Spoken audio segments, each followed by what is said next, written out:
राजस्थान में कांग्रेस के राज में भू माफियाओं के हौसले बुलंद होते जा रहे हैं।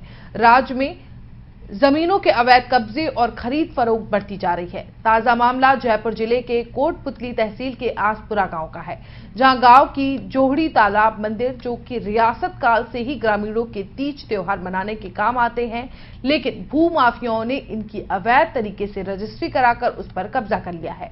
जानकारी होने पर ग्रामीणों ने उच्च अधिकारियों से इसकी शिकायत की, जिस पर भू माफियाओं ने अपने गुंडों के साथ ग्रामीणों पर जानलेवा हमला बोल दिया, जिसमें ग्रामीणों के साथ साथ मौके पर जानकारी लेने पहुंचे लाइव 24 संवाददाता जितेंद्र यादव को भी चोटें आई हैं। हालांकि पुलिस की सतर्कता के कारण बहुत बड़ी अनहोनी होने से बच गई। फिलहाल इस घटना को लेकर ग्रामीणों में भारी आक्रोश है। देखिए, जहां पर हम खड़े हुए हैं, ये आसपुरा गांव और कुजता गांव की दोनों की सीमा मिलती हुई है। यहाँ दोनों गांवों की सीमा में से ही ये जोड़ी है। कुछ ज़मीन इसी कुजता गांव की है, कुछ आसपुरा गांव की ज़मीन को लेकर के, और ये जोड़ी बनी हुई है और रियासत काल के समय से ही ये जोड़ी चली आ रही है। अभी वर्तमान में भी ये जोड़ी है। अभी चूँकि इस टाइम बरसात का मौसम नहीं है, परंतु जैसे ही बरसात का मौसम होगा, ये पूरी पानी से लबालब भर भी जाएगी। और ये देखिए, सार्वजनिक रूप में काम आ रही है। ये ग्राम पंचायत से हैंडपंप लगा हुआ है, जो अभी भी ये पानी के काम में आ रहा है, और ये जो है सार्वजनिक है। और जितने भी ये रूढ़ी और जितने भी ये घास, जितने भी ये कड़ब और ये सब लगा हुआ है, ये सब सार्वजनिक लगा हुआ है, किसी एक का नहीं लगा हुआ है। और इसमें अभी जैसे अभी किसान लोग इसको अपना काम में ले रहे हैं, और ये पूरे ग्रामीणों की ये जोड़ी है। अब इसके ऊपर जो है सांठ-गांठ करके और गलत तरीके से इसकी रजिस्ट्री करवाई गई है, और भूमाफिया पैसे के लालच में अब इसको कब्जा करने की नीयत में, और यहाँ रोज़ जो है झगड़े फसाद हो रहे हैं। पिछले दिनों भी अभी इसमें झगड़ा हुआ है। ग्रामीणों ने उसका अस्तित्व बचाने के लिए लड़ाई लड़ी, और उसको जो है यहाँ जो कब्जा करने आए थे उनको यहाँ से हड़काया, यहाँ से भागना पड़ा। उनके खिलाफ मुकदमा दर्ज भी हुआ है, परंतु अब रोज़ जो है यहाँ स्थिति ये है, यदि इस पर सरकार या प्रशासन ने ध्यान नहीं दिया तो यहाँ कभी भी शांति भंग हो सकती है, और यहाँ कभी भी जो है बिगाड़ हो सकता है। इसलिए हमारी प्रशासन से मांग है कि इसके ऊपर जो है रिसीवर नियुक्त किया जाए, और इसको कब्जा राज लिया जाए, और इसे जोड़ी के अस्तित्व को बचाया जाए। ये एक बड़ा विचारणीय बिंदु है। हम इसको आगे ले जा कर के राष्ट्रीय मानवाधिकार आयोग है और उच्चाधिकारी हैं पुलिस और प्रशासन के, वहाँ तक इस रिपोर्ट को भेजेंगे, ताकि ये पता चल सके कि आज के बाद में इस तरीके की सार्वजनिक ज़मीन, सुप्रीम कोर्ट का जजमेंट है कि इस तरीके की जो ज़मीनें हैं, जहाँ जोहड़ है, नाले की है, नाड़ी की है, वो किसी तरीके से बेचान नहीं हो सकता।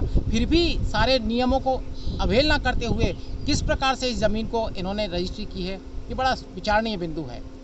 तो सर, आपके हिसाब से अब इसमें आगे क्या होना चाहिए? देखिए, दो बातें हैं।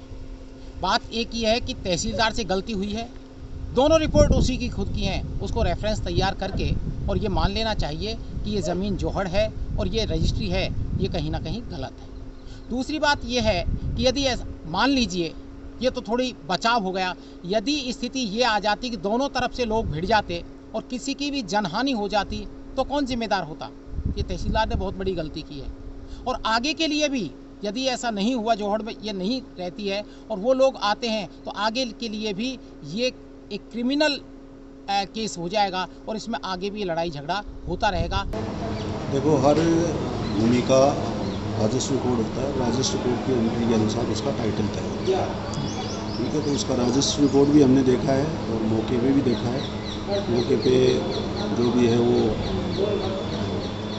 पड़त पड़ी हुई है।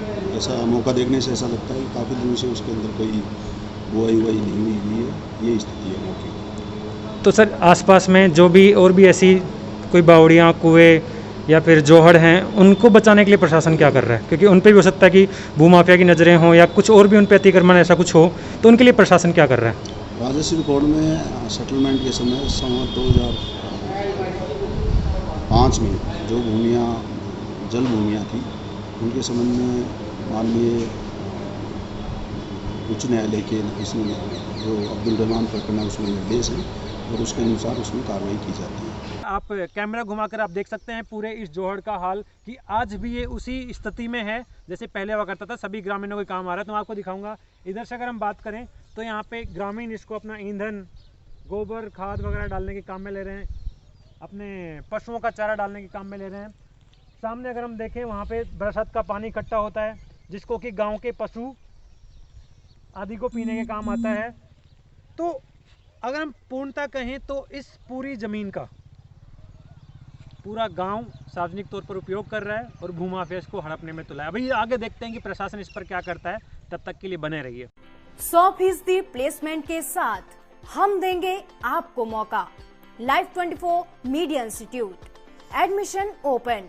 रजिस्ट्रेशन के लिए कॉल करें 95604 64170 95604 64170।